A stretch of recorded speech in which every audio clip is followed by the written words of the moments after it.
ტრანსფორმაციას ბოლო 10 წლის განმავლობაში ეს კვლევა შემუშავდა საქართველოს პარლამენტში კვლევითი ცენტრის მიერ და არის სრულად ასახული თუ რა ცვლილება ტრანსფორმაცია განიცადა სოფლის მეურნეობამ ბოლო 10 წლის განმავლობაში. სხვა შორის ეს ერთ-ერთი სფერო და დარგია, რომელიც ევროკავშირის ევროკომისიის ბოლო შეფასებით არის სხვა კანდიდატ ქვეყნებთან შედარებით საქართველოში კარგი მონაცემები, მათ შორის ჩვენ გვაქვს მსგავსი შეფასება როგორც უკრაინას, მოლდოვას, უსწრებთ ბოსნია-ჰერცეგოვინას, რიგ შემთხვევაში მოლდოვასაც უსწრებთ, ასე რომ ეს კიდევ ერთხელ აჩვენებს, რომ საქართველოს ხელისუფლების პოლიტიკა, რომ სოფლის მეურნეობა, რომელიც 10 წლის წინა ხელისუფლების პერიოდში იყო აბსოლუტურად მიტოვებული, მისი ბიუჯეტი იყო აბსოლუტურად მიზერული, ეს მთლიანად ეს მიდგომა მთლიანად შემოტრიალდა და დღეს სოფლის მეურნეობა ერთი რომ უკვე არის განვითარების ახალ ეტაპზე გადასული და ეს პროექტები, რომლის შედეგებიც და პროგრამები, რომლის შედეგებიც უნდა ვნახოთ, ამას გარკვეული წლები ჭირდება, რა თქმა უნდა, თავად შედეგების დადგმობას, ეს ყველაფერი გვაჩვენებს, რომ დიდი წვლილი შეაქვს უკვე ნაბიჯ სოფლის მეურნეობას საქართველოს ეკონომიკაში. ოლივერ ვარჰეის განცხადებასთან დაკავშირებით ოლივერ ვარჰეის მინისტრთა საბჭომ გაფართოების შესახებ გამოქვეყნა ანგარიში გესაძინება ამ ანგარიში პროგრესის შესახებ არის საუბარი გადარებულ რეფორმებთან დაკავშირებით. ამ პროგრესზე დაყრდნობით და ამ ანგარიშზე დაყრდნობით შეიძლება ვივარაუდოთ, რომ საქართველოს მიერ მიიღწეული პროგრესზე დაყრდნობით ხდება კანდიდატის სტატუსის მიღება ჩვენთვის და აქედან გამომდინარე ასევე მეორე ნაწილში ვნახეთ კონსტიტუციურობის შესახებ მოწოდება. როგორ გაიგეთ თქვენ ეს და ზოგადად ეს პროცესი? უპირველეს ყოვლისა ჩვენ დიდი ხანია გვესმის, რომ გადაწყვეტილება მიღებული იქნება დამსახურებაზე დაყრდნობით, დამსახურება სახეზეა, ახლა საჭირო არის გადაწყვეტილება.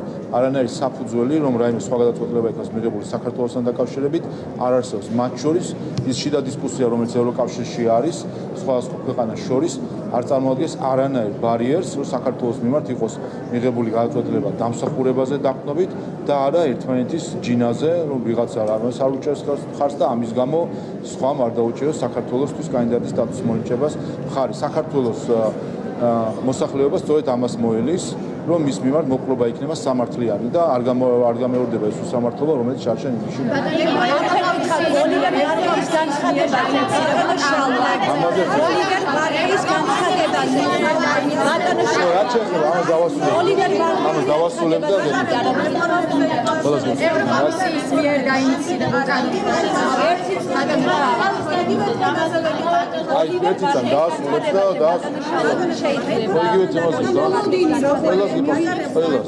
დაკავშირებით იყო კიდევ საუბარი ეს ნაწილიც რომ თქვათ და ასევე კონსტრუქციულობისკენ მოწოდება კითხებს წერან ვის მოუწოდებს კონსტრუქციულობისკენ და ეს როგორ აღიქვით თქვენ ოპოზიცია არის თუ არა ადრესატი თავისთავად ჩვენ წელიწად ნახევარია კანდიდატის სტატუსთან დაკავშირებით უარყოფითი გადაწყვეტილების შემდეგ, რასაც ხედავთ, ეს არის დესტრუქციული ოპოზიცია, რომელიც გახსოვთ.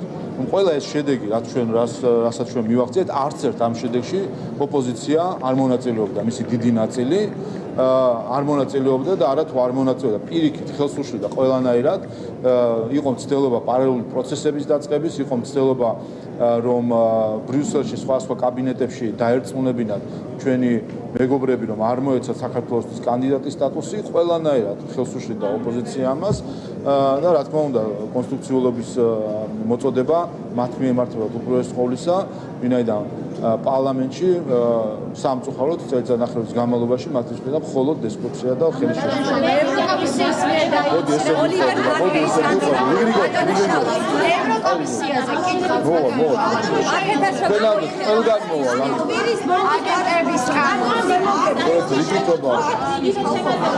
ერთ-ერთი რეკომენდაცია არის, რომ მოწესრიგებულად იყოს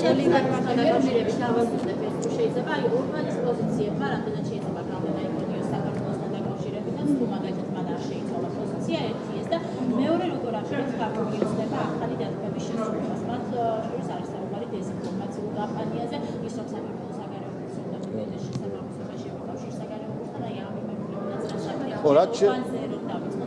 ამავე განცხადებაში გადმოშალობის ნაწილი თემაში თქვენ შეაფასეთ არის თუნდაც საუბარი იმაზე, რომ საქართველოს კურსი არ შეიცვალა შესაბამისობა ევროკავშირთან არის ბელორუსთან და რუსეთთან მიმართების თვალსაზრისით არ არის თანხმოებებში. და ამისკენ მოიწოდება რომ მოწყობილი ტენდენცია პირდაპირ ამ საკუთარი ჩაწერილი გავიგოს. რაც შეეხება საკითხს უნგრეთის პოზიციას რამდენად შეიძლება ქონდეს გავლენა საქართველოზე, არ მგონია რომ რაიმე გავლენა ქონდეს და არ მგონია რომ საერთოდ რაიმე კავშირი არსებობდეს უნგრეთის პოზიციასთან უკრაინის მიმართ და ევროკავშირის პოზიციასთან საქართველოს მიმართ.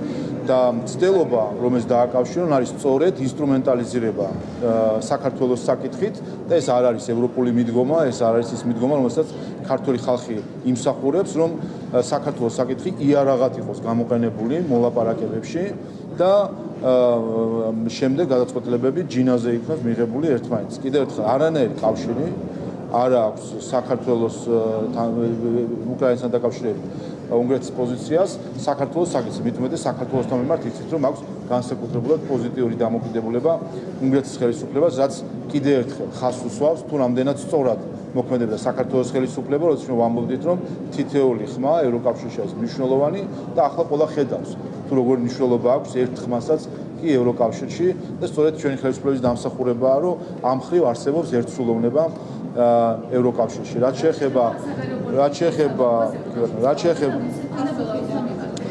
შეეხება საკითხებს, მათ შორის საგარეო პოლიტიკასთან შესაბამისობას, ჩვენ მას შემდეგ, რაც რუსეთმა დაიწყო აგრესიული ომი უკრაინის წინააღმდეგ, იმატა ევროკავშირის სხვადასხვა განცხადებებმა, ინსტრუმენტებმა, სხვადასხვა მიმართულებით და რა თქმა უნდა საქართველოს უფრო წინდახედულად მოქმედებდა ამა თუ იმ განცხადებებთან მიერთების მხრივ, იყო ამ მხრივ სტატისტიკა საშუალო ჩვენ სხვა წლებში ჩვენ სტატისტიკასთან შედარებით იყო დაწეული, თუმცა დღეს ის არის სრულად იმ ტრენდში, რომელიც საქართველოს ჰქონდა წლების განმავლობაში, 50%-ს გადააჭარბა საქართველოს შესაბამისობამ ევროკავშირის განცხადებებში. რაც შეეხება საკითხს თუ ეს ტენდენცია იყო შარშან წლის ბოლოს 35%-მდე იყო ეს შესაბამისობის მაჩვენებელი, თუმცა ჩვენ ეს ეტაპობრივად დაუბრუნეთ იმ მაჩვენებელს, რომელიც ჩვენ მანამდე ისედაც ჰქონდა, 50%-ს გადაცდა უკვე.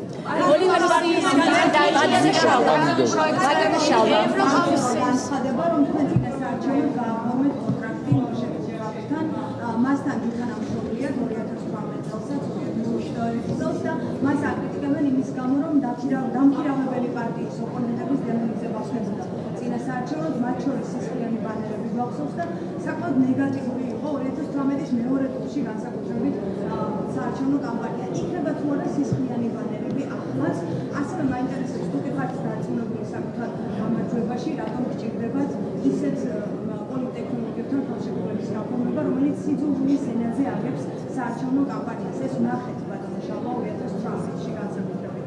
და რატომ გჭირდებათ ასეთი ტიპის წესრიგი წინასაარჩევნოდ, თუ კი გამარჯვება არის გარანტირებული? რა თქმა უნდა, ასეთი ტიპის მადესკრეტებელი მანიპულაციის გავრცელება სოფლიო დონის კომპანიასთან დაკავშირებით არის ძალიან ცუდი, მათ შორის სწორედ დემონიზების ნიშნებს შეიცავს თქვენი კითხვაც. სწორედ სხვადასხვა ქვეყანაში წარმატებულ კამპანიების კონსულტაციას ახდენდა ეს კომპანია. ასე ყველაფერი დანარჩენი არის აბსოლუტური სპეკულაცია, სისხლიანი ბანერები და ასე შემდეგ არის სპეკულაცია. რა დემონიზებაზე და რა ნეგატიურ კამპანიაზე შეიძლება ისაუბროს ლელოს მიერ დაფინანსებულმა ტელევიზიამ, რომლის მთავარი ხაზი არის პუტინი, რუსეთი, რუსული მთავრობა და ასე შემდეგ ოლიგარქიაზე საუბარი. არა, იმის თქვა მინდა რომ მაშინ როდესაც ოპოზიციის მთელი არა თუ კამპანია წინასაარჩევნო, მთელი პოლიტიკა, მათ სხვა პოლიტიკა არ აქვს არანაირი პოლიტიკა სოფლის მეურნეობაში, განათლებაში, არც ერთ მიმართულებაში. ერთადერთი პოლიტიკური ხაზი, რაც აქვს ოპოზიციას, ყველას აბსოლუტურად არის საუბარი რუსეთს. მეტი სხვა არაფერი არ ეს არის სწორედ დემონიზება და რადიკალური და მათ შორის მადისკრეტებელი დღის წესრიგი. რაც შეეხება ქართულ ოცნებას, ჩვენ არა მხოლოდ საარჩევნო, არა რა შუაში ამისთან ქართულ ოცნებას. პოლარიზაცია არ გახმაურდება ბატონო შალვა, პოლარიზაცია თქვენ ფაქტები გადაამოწმეთ, თუ არ გახსოვთ, ჩახედეთ, გაიხსენეთ ის ბანერი, რაზეც თქვენ საუბრობთ, ვის მიერ იყო დაფინანსებული თუ გამოქვეყნებული, რა ფიშუაშია ქართულებს.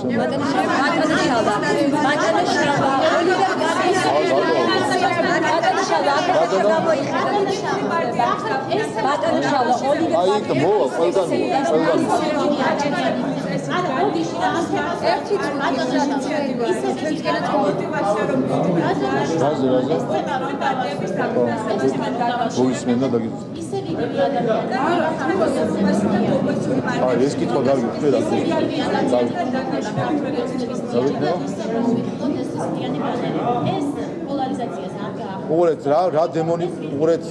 რა დემონიზება სჭირდება რადიკალურ ოპოზიციას. შევხედოთ ვინ არის რადიკალური ოპოზიცია. ოპოზიცია, რომელსაც მართავენ ოლიგარქები, ოპოზიცია, რომელიც დაფუძნებულია ძალადობაზე, ოპოზიცია, რომელიც დაფუძნებულია ეროვნული ინტერესების ღალატზე, მეტი რა დემონიზება სჭირდება გარდა იმისა, რასაც თვითონ უკეთებენ საკუთარ თავს. თვით დემონიზების პროცესში არიან, აქ არც PR ტექნოლოგია სჭირდება ამას, არც ჩვენი რაიმე ბიძგი და წახმარება სჭირდება.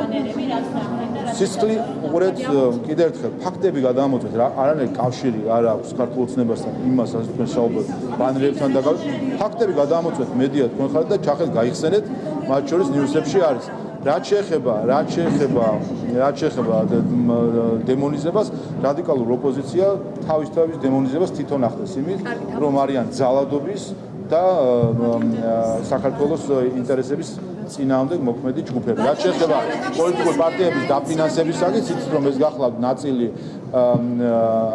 დეოლიგარქიზაციის სამოქმედო გეგმისა, რომლის მიზანი არის რომ ნაკლებად იყოს შესაძლებელი იურიდიული პირების გამოყენებით დაფინანსების მიმართვა პოლიტიკური პარტიების მიმართ არის მათ შორის დაფუძნებულია ვენეციის კომისიის რეკომენდაციაზე, მათ შორის ჩემთან შეხვედრასაც ყველა ოპოზიციური პარტია იყო წარმოდგენილი, ვისაუბრეთ ამაზე და შევთანხმდით, ამიტომ ეს შეთანხმებული საკითხია, შემდეგ საჯაროდ რომ ზოგიერთი აკრიტიკებს ამ ინიციატივას, რომ ცოტა არ იყოს და სასაცილოა, დახურულ კაც მიღმა, როდესაც საუბრობდით, ყველა შევთანხმდით ამ ცვლილებაზე.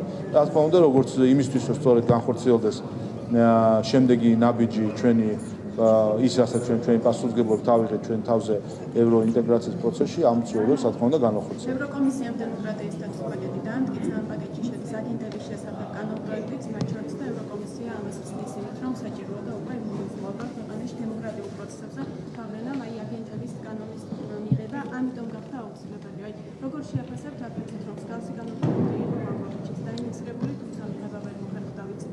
რის გამოც აი როგორ შეაფასებთ ის, რომ ევროკომისია აპირებს ამ კანონპროექტის მიღებას სულით მსგავსი შინაარსისა? რა თქმა უნდა, რაღაც ბედის ირონია გარკვეულწილად არის ასეთი ლათინური გამოთქმა, რომელიც ქართულად ასე ჟღერს, რომ ის რაც დასაშვებია იუპიტერისთვის, არ არის დასაშვები ხარისთვის.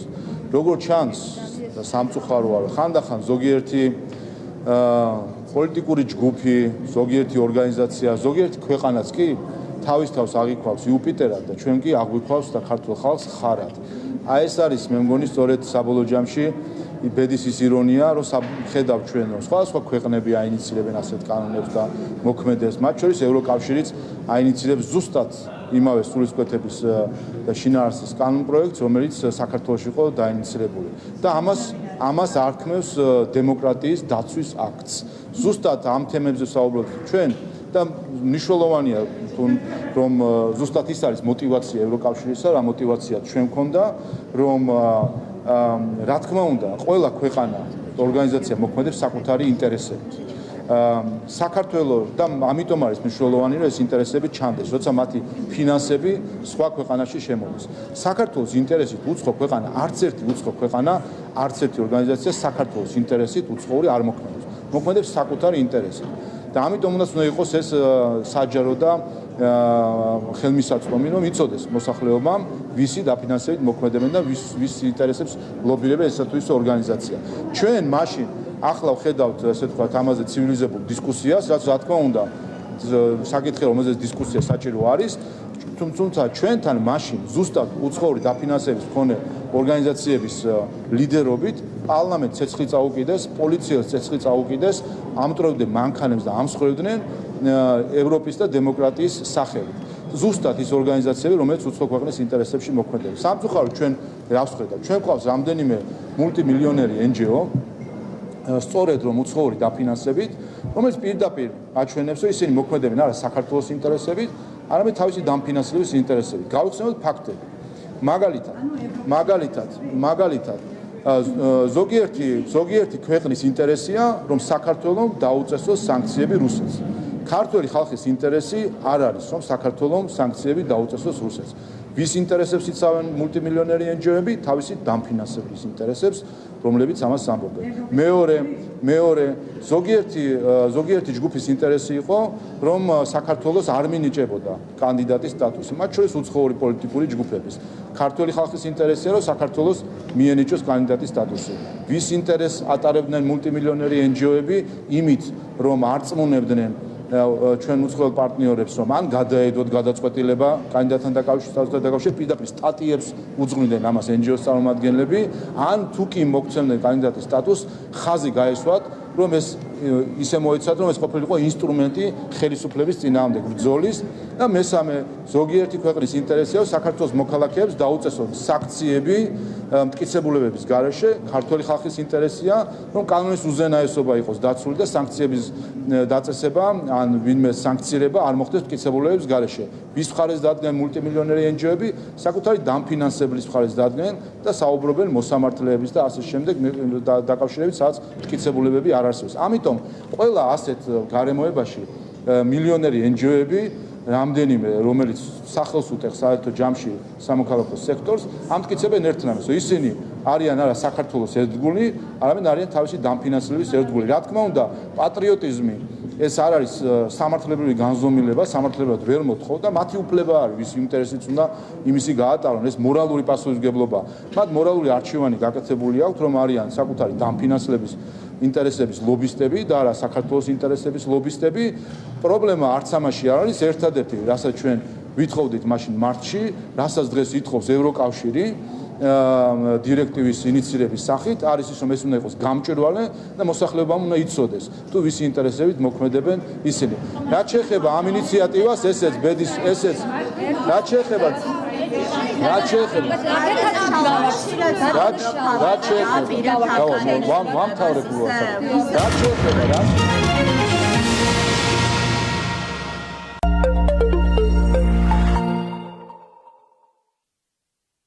შავლეგაშენი შავი ჩოხა შავლეგ იუმორისტულ გადაცემაში ვართ მოსული. და ჩვენი ასაკის უბრალოდ შეუფერებელიცაა, თხანაც არ შემიძლია არ თქვა. ისაც ამიკუა, ახლა მე ვიხურები დავიწყო, არ ვიცი გამომივა თუ არ გამომივა. თუ 3 ან 8 მარტია, რაზე ვსაუბრობთ ხოლმე? ვილებზე და პეპლებზე. ყურადღებაზე და სიყვარულზე. სესხსა და განვადებაზე. მეგრუნზე აქვს საუბარი.